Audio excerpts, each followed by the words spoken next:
Hi guys, welcome back again to our accent training. Today I am giving you another tip on how to pronounce the R consonant sound. Alright, so your lips quite round, and there's a little bit tension, and your tongue is just a little bit curving, but it's not touching the alveolar ridge.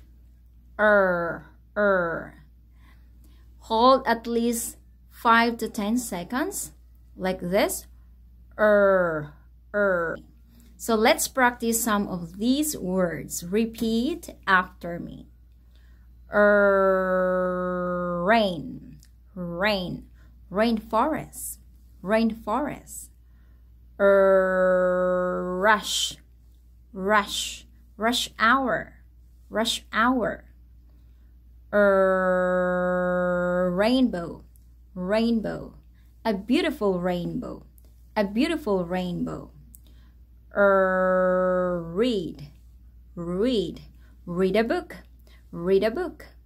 Alright, so try to look at the mirror when you are practicing the R consonant sound. So keep practicing, and I look forward to seeing your task, and I'll see you in the Fluency community.